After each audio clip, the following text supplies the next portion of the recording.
right, welcome to Make Weird Music's interview with legendary Steve Morse. Steve Morse is back. The Steve Morse Band is back with a new album called Triangulation, their first since 2009 with outstanding in their field. It's been 16 years. Steve, I got to say, I wasn't sure if there was more to come from a recording output from the band. What drove the creation of this record? Well, every time they name a new generation, we have to make an album. That's a good idea. No, it was just kind of coming out of COVID, and then I had a long, just super intense. It was literally life and death, with my wife. Yeah. And then recovering from that, I just felt like music was the most, healing thing. Therapeutic. Yeah, definitely something to do. And do you have, among the tracks on the record, you have a track called "Taken by an Angel" with featuring your son Kevin. I'm presuming by the title that refers to your wife. And was putting together that track with your son super helpful in like healing process? Yes. Yeah. I had some of that already done, and I added to it and just arranged it for the occasion of our memorial service. And then some of the people that were there were obviously my close friends and friends of the family, and they said, "You should put that on the album." I said, "Well, I need to fix it up some more." So I added some more to that to describe, I guess, the little scenario that I had in my mind. Mm-hmm. And that was really cool. And that was titled "Taken by an Angel," of the angel with wings, not the guy that's the fourth member on our tour now. Oh, sure. It was before he was involved. So it's kind of weird in that way. Yeah. But well, what a thrill to see Kevin playing with you. I'm old enough to remember when the Hot Guitarist Video Magazine that came out in the early 90s that you did. I don't know if you remember this, but you're there, Kevin's in your lap, and you're like introducing yourself. Hey, it's Steve Morse with his Hot Guitarist Video Magazine or whatever. And how is he, 30 now? How old is Kevin now? Yeah, he's 34. Wow, that's crazy. Yeah, he's been doing music for a long time, but there's a thing that happens, if people on the internet have heard of your dad and you try to do anything, it's tough. There's a satanic force that's unleashed. Yeah. Wolfgang Van Halen gets it all the time. Wolfgang has to deal with that all the time, Yeah. And Dweezil gets it too. Like everybody's got an opinion about Dweezil. And I hope that Kevin can meet both those guys someday, but he's not really, he's so uncompromising. He doesn't want to do my music. He doesn't want to do my thing. And this was sort of a special thing. He does more in the metalcore and mm-hmm. Still loves that style. Well, talk about too. You have John Petrucci on the record, and I noticed that the track the riff had almost a Dream Theater type style to it. Was that a conscious choice in the composition of the piece? Was it tailor made for John, or that was just the track that he joined in on?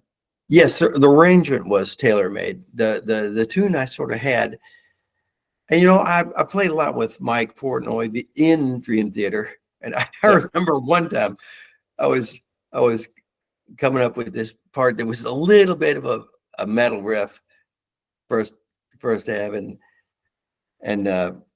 Mike was like questioning the validity of the metalness.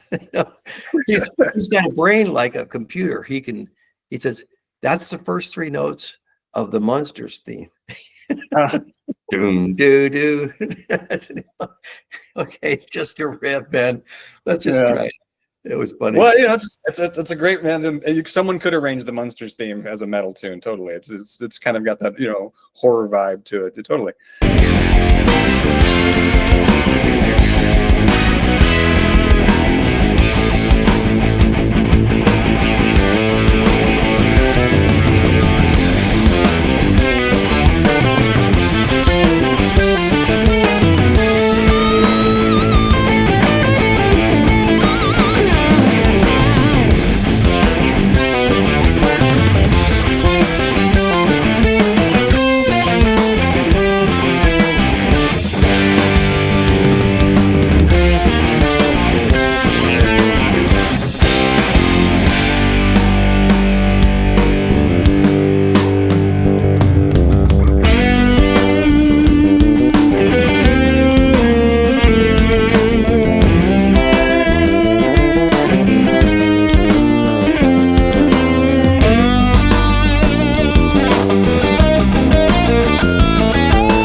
When you were putting together Tumeni Partz, you have, which I guess might be somewhat of a referential sequel to Too Many Notes from the High Tension Wires record. The track comes in 1 second shy of 11 minutes. How do you know when there too many parts is too many? When it reaches 10:58, too many parts. Well, I was just listening to it, trying to say how do I make a tune out of this? And Dave was coming in every day, and he said, "Oh, cool, another part," and it was just going on. I'm not sure which, how much sense this makes, but I've got it dovetailing on the part we just finished. So it's like it's like assembling a freight train that's 2 miles long. So, and for a title, I just thought, way back when, I had the song with a lot of notes called Too Many Notes. So, yeah. I think it's your longest Steve Morse Band track. I don't think you've ventured quite that long at that length of composition on other records, have you? Definitely. And there's a lot of cool things in there. So we just liked it, and nobody had any parts they wanted to cut out. I said, well, people can press the button or not press the button. Totally. Yeah. Well, are there certain songs when you're composing stuff, do you tend to sort ideas into like Dregs pile or Steve Morse Band pile? I mean, I felt like March of the Nomads had kind of a Dregs feel to it, but are there things that you do in your compositional process that either you start with kind of a Dregsian idea and you have to maybe reduce it for Steve Morse Band, or is it just whatever comes out? Yeah, it's kind of whatever comes out, because actually the demo of Nomads, before I fleshed it out, was played for Purple when I was writing with them. That was before. And so it didn't fit. Like most of my ideas don't fit anything. They're just like your title says, it's just weird music. Yeah. And, but I had this picture in mind of these people, having to travel in older European times, and yeah, that's what the tempo and the sort of endless trudging aspect, and then the arrival at the new place at the end.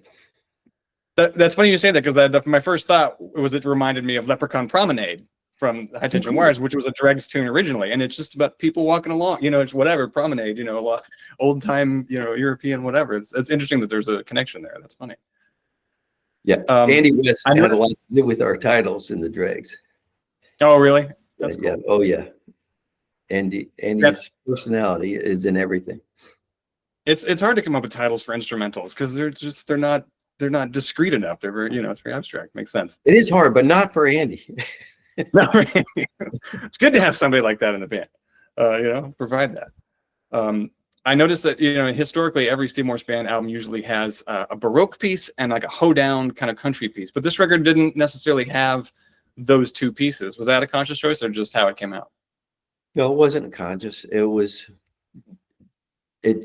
We just had the album, and I thought, well, part of the reason we had those things is because those tunes were kind of piling up, and you could say, well, I'd like to put this on, but it's kind of similar to the other tune we got on there. So let's just put one of those kind of tunes and grab one of those and put together the album like that. And nowadays, most of my ideas are like really weird, and they would fit into band category, because I got used to writing TV background stuff where you could maybe only have two sections, and so I had a lot of ideas in two sections. And for the band, it really needs to be thought out. Like you can't just have two sections. You got to have variations. You got to have a melody and riffs that you really sort of can't get out of your head. Yeah, I think. and that drives me forward. Is when I've got something stuck in my head and I think, all right, yeah, that's melodic. You know, it's not going to be, you know, in Taylor Swift's set, but it's melodic. You know, and I think it'll work. Do you have a big archive of composed music that you haven't recorded, or a vault? Do you have a vault of stuff that hasn't been released?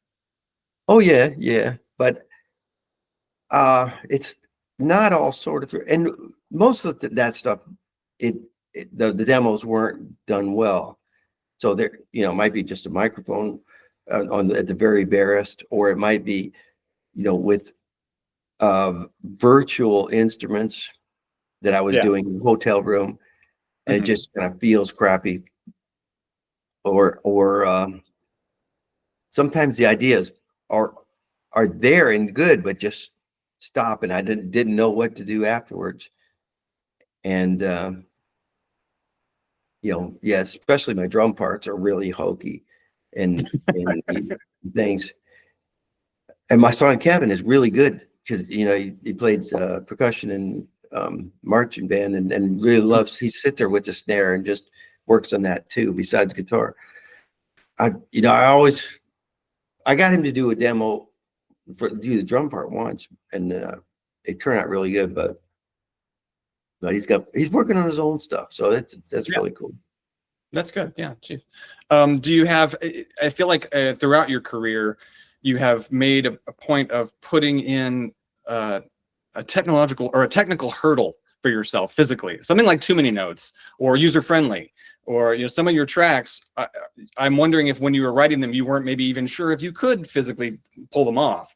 Are there songs that you had started working on and realized you just physically couldn't accomplish, or have you pretty much been able throughout your career to make it over all the hurdles that you've laid for yourself? Yeah, it's a new era for me. I have to write in a way that fits what I can do. Like in Tumeni Partz, there's some fast bursts of notes, which it's very technical, and so being the writer, I might just fudge it in a way that makes it fit my style, which happens all the time. That's why when I was in Flying Colors or Kansas or Purple, if we were working on a tune and like, oh yeah, we could have a run coming down from here, like I would try to be the first one to come up with, hey, I got a run, because I would make it fit my style and my type of fingering and phrasing, because, you know, trying to transcribe keyboard patterns on guitar at super speed is a lot harder usually. So that's something a questionable skill that I developed was rushing to be the first to say I got the part before I had it. Oh, I got an idea, and then it goes like this. No. I mean, it goes like this. No. There it is. There it is. Yeah. Let's around it for a little bit. Yeah. Do you compose pretty much on guitar, or do you compose on piano or other instruments, or is it mostly just guitar, or is it just straight out of your head into the you know, whichever instrument is handy? Well, I'd say there's 4 categories on guitar, on electric guitar. You know, where I could play it and like, here's the melody, and I would jump over and hit the bass note. I would never play the song this way, but I would do it to remind myself of how the thing is moving. Or I would work in single note arpeggios. And then the second way would be on classical guitar, where I'm, you know, literally playing the part, you know, and it would have enough polyphony in it to, you know, to your ear would have no question what's going on.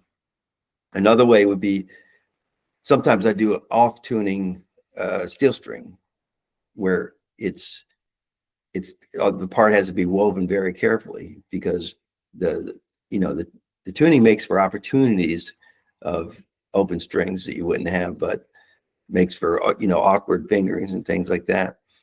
And then the fourth one is doing left and right hand both at the same time on the keyboard. Yeah. for recording, and then sometimes recording left and right hand separately, and possibly using MIDI auto correction on every note. Yeah. It's nice to have that option these days, right? Oh. It's nice, and it's weird too, because especially when you're stacking instrumental sounds, you don't want them all precisely at the same time. And they have a few millisecond delay, or maybe more than a few millisecond delay. So I'm always shifting parts when I do that. When I start with the MIDI line, it's harder than having guitars, because guitars naturally, I mean, if I need to play something that's a little off time from the other parts, I have no problem doing that. Yeah.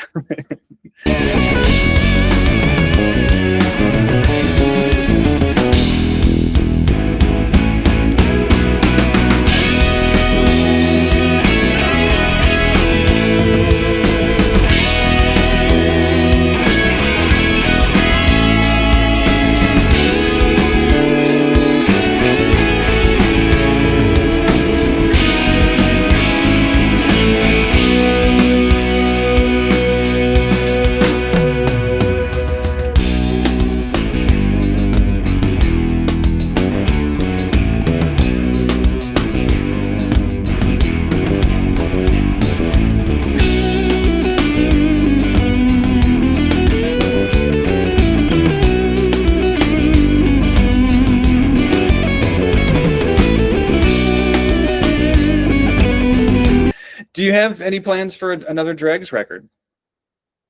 I hadn't thought about that, because this has really consumed me. And Yeah, for sure.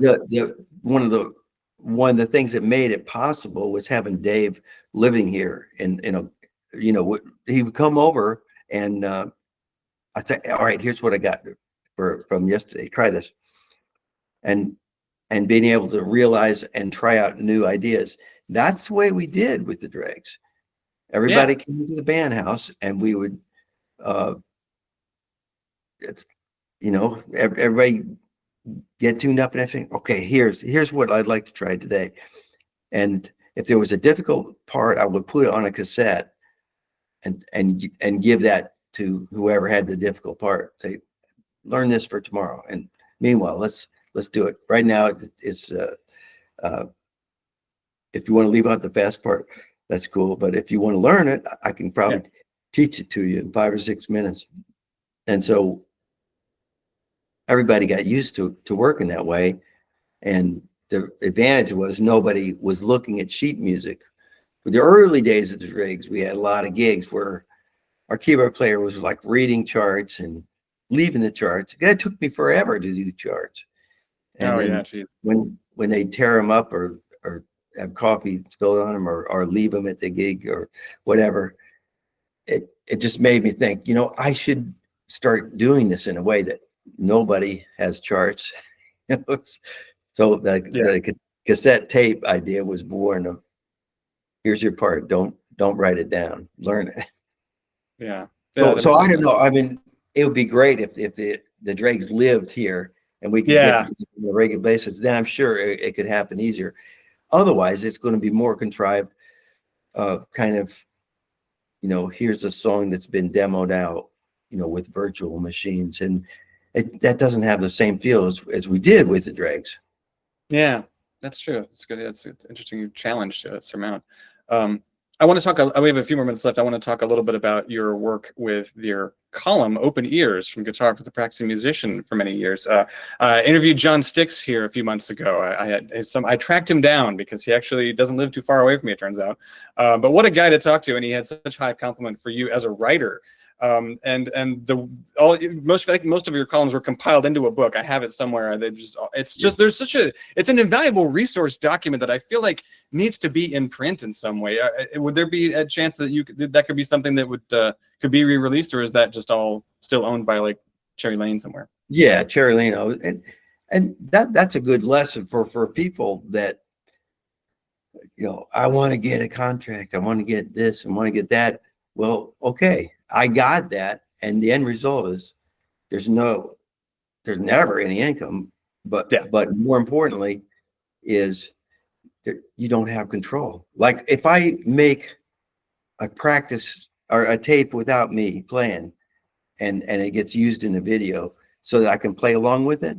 Mm-hmm. I mean, there have been cases of record companies like, threatening to sue the person because they put out this instructional video with fair use of music that you created, but that the record company owns.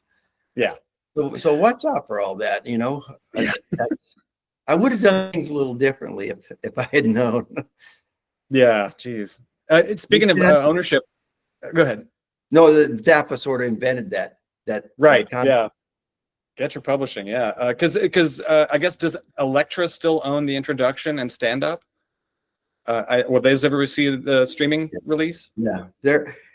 And I draw a distinction between publishing and the copyright ownership of recordings. I was talking about the copyright ownership of recordings. I do have my publishing, and since it's such a like on the Forbes 500, it's like 1 or 2.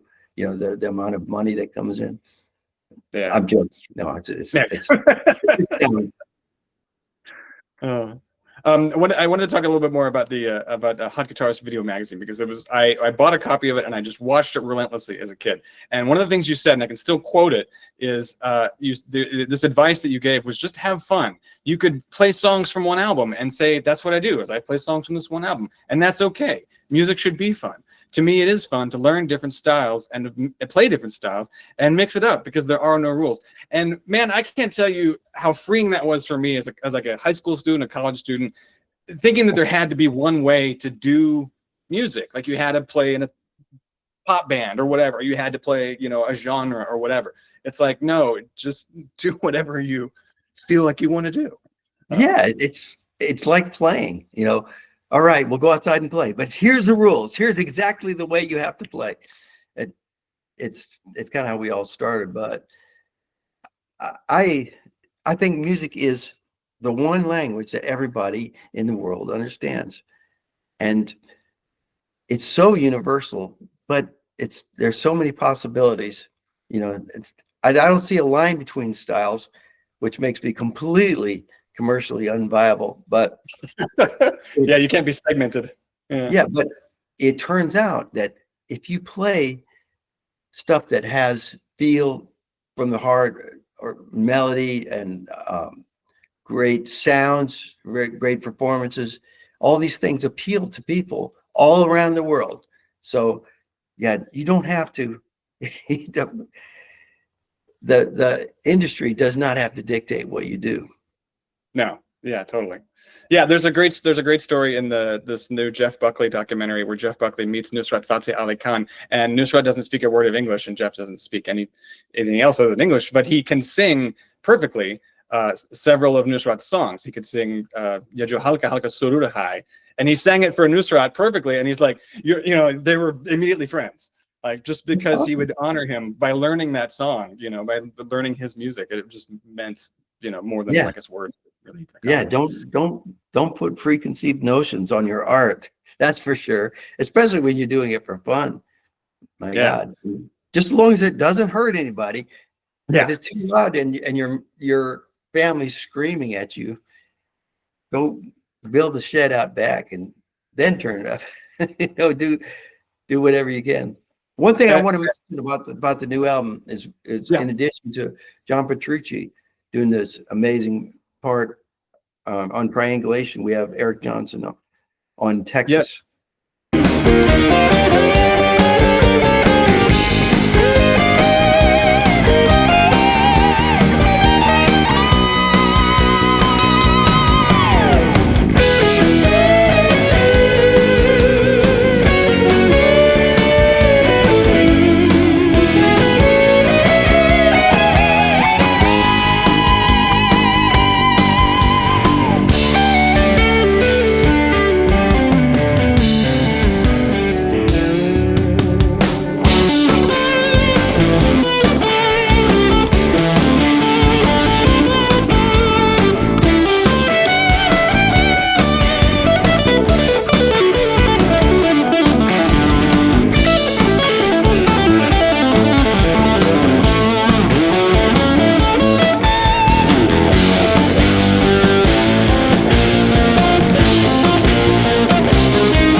I wanted to ask you. I wanted to ask you about what was the because Eric was also on the stand-up record, I think, too, back in the day.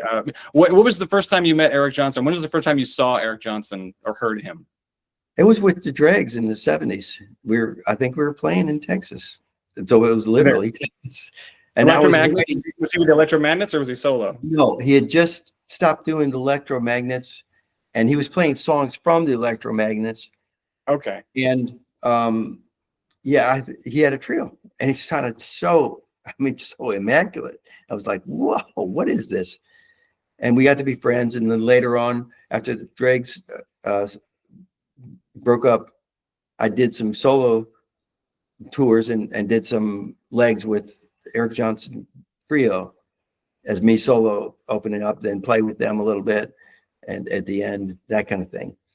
Anyway, Eric is beautifully melodic and immaculate in all of his playing, and I wrote the tune to fit him, thinking back in the 70s, what kind of rock feel was a mixture of he and I, and so that's what I came up with, and it is very melodic. It's nothing but that, there's very little riffing in it.